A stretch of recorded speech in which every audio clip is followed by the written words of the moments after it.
What happens when the person trying to fix the world can't even trust his own mind? Most dramas about hackers focuses on power, on control through data, dominating through code. But Mr. Robot doesn't follow that usual blueprint. It pulls back the curtain and asks, what if your enemy isn't just the system, but you? Because when your reality is a labyrinth of personalities, secrets, and lies, when your thoughts can't be trusted and your memories lie, you're not just fighting corporations, you're fighting yourself. This isn't a story about good guys versus bad guys. It's about a man unraveling from the inside out, while the world around him burns. It's about surveillance, illusion, digital rebellion, and the unbearable cost of knowing the truth. Mr. Robot doesn't seek comfort, it exposes it.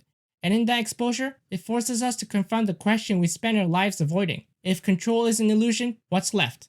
Because in a world wired to deceive, the real revolution isn't hacking the system, it's about learning who you are when the system crashes.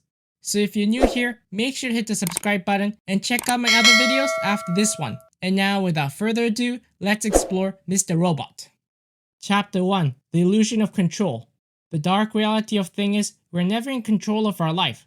The world will keep moving on without us being in control. So why do we as humans almost feels like we're in control of our own narrative? Are we actually in control of the actions we take and the chapters we experience, or is it all an illusion? The grandiose idea that we have any sort of control in our life is in truth far more complicated than it seems. Mr. Robot shifts the concept of control to an almost philosophical level, making the viewers question what is actually being controlled and what is just an illusion guiding us. It is as if we're trapped in a labyrinth, unable to see the complete picture. The narrative constantly misdirects us at every turn, forcing us to accept that we have zero control over knowing what is happening or what will happen in the narrative. The unknown factors of control in the story become strikingly real. They reflect the genuine struggle of life, a concept we often see through the lens of illusion. The element in our lives that makes us believe we're in control, whether it's the comfort of technology addiction or the relentless chase of capitalism, are part of that illusion. And when everything goes crashing down, the illusion shatters. People finally see the truth, and that truth can be the hardest thing to grasp. Chapter 2. Fragmentation of Self. Who is Elliot Alderson? Is he the socially awkward tech analyst who finds normalcy by hacking people he meets and talking to this so-called friend, aka the audience? Or is he Mr. Robot, the representation of Elliot's father, the protector, who is cold, calculating, and manipulating all at once? Or is he someone else entirely, and we've just begun to scratch the surface of his character? Mr. Robot is told through an unreliable narrator. At first, it's easy to think otherwise.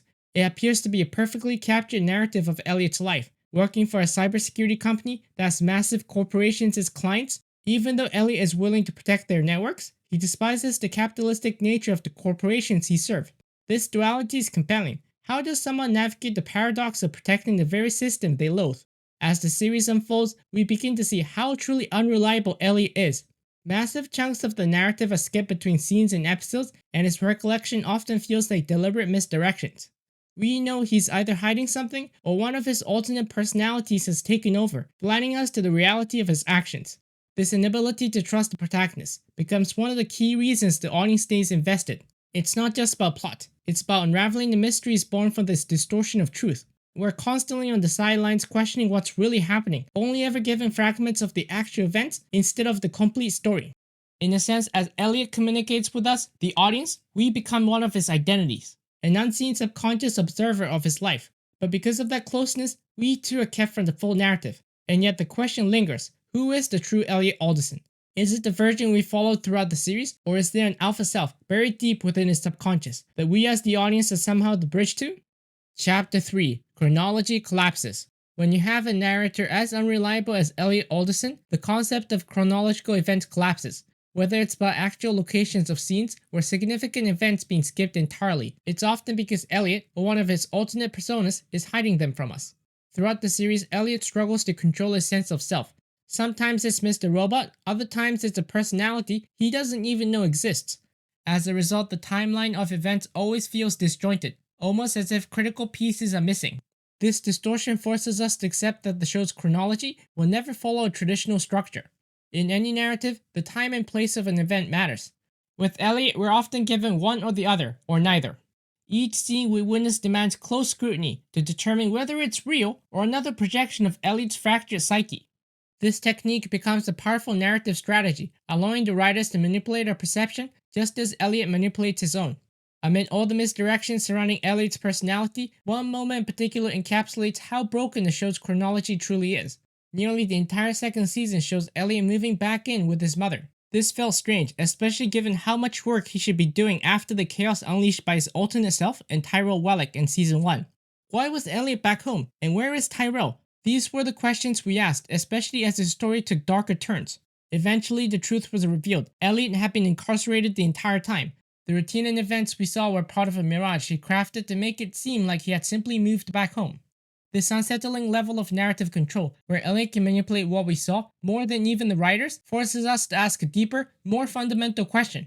How much was another mirage Elliot used to shield himself? These doubts built into a larger conflict with the viewers. Can we truly trust this narrative going forward? Ultimately, this becomes the core question of the series. Not just what is real, but whether we should believe anything we're being shown at all. Chapter 4. The Empty Promise of Technology.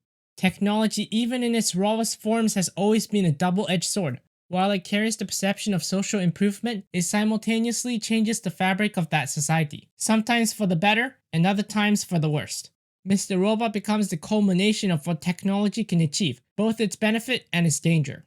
At the center of the story is a digital rebellion, an attempt to collapse the financial system of a corporation so universally destructive it's perceived by Elliot's fractured mind as Evil Corp, a mental override that wraps every mention of the company's real name. On the surface, this mission seems noble. However, the reality of using technology to fulfill such a vision quickly reveals itself to be an empty promise.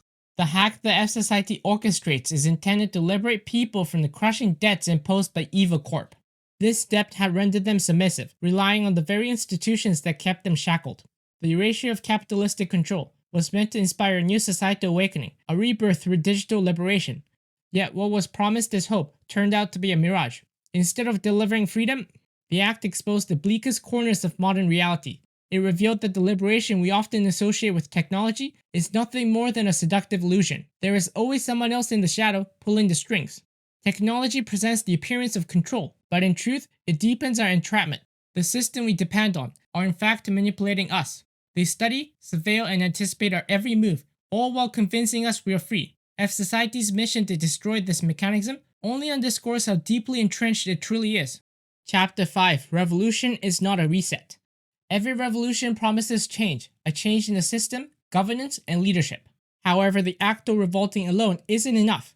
Even if there are followers rallying behind the cause, it's the aftermath that ultimately defines the course of a revolution. F Society's vision of a revolution, taking down a single company responsible for social injustice, shows that changing the world isn't as simple as many might think. There is no reset button that starts everything over. There is always a bigger picture at play in everything people do. F Society was merely a cog in a much larger machine, one that had been orchestrated by a single person, White Rose. Hacking into Evil Corp and attempting to dismantle it turned out to be a fool's errand. Sure, F Society gained followers and momentum, but in hindsight they were simply reacting to the situation, shutting down division, leaking conversations, taunting with hacks. In the end, those actions only served to divide society even further. The wealthy elite continued to gain power, while the working class, the very group F Society aimed to liberate, kept losing ground. The more F Society exposed, the angrier the public grew, but nothing really changed. There was no transformation, no reset, because in truth, F Society only mastered the first act in any revolution, rebellion. They believed that setting people free would naturally steer the world back on course, but it doesn't. Those who see the opportunity in chaos will always seize control, not to fulfill the people's vision, but to realize their own. Chapter 6. The Ending.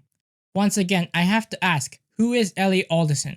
When we ask ourselves who we are, it usually becomes our identity, and as audiences who watch us TV, we are the invisible eye, watching events unfold. And in the case of the series, a distorted personality, the overseer of Elliot Alderson.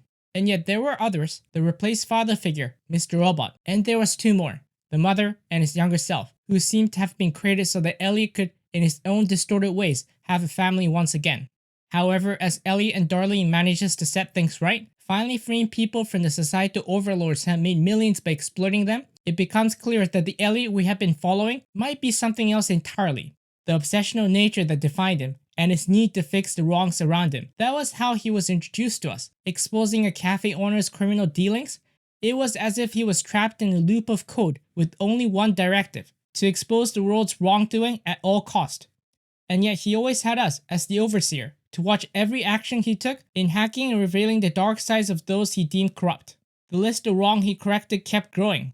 By the end of the series, he had taken on the highest levels of injustice, the Shadow Government and its leader, White Rose.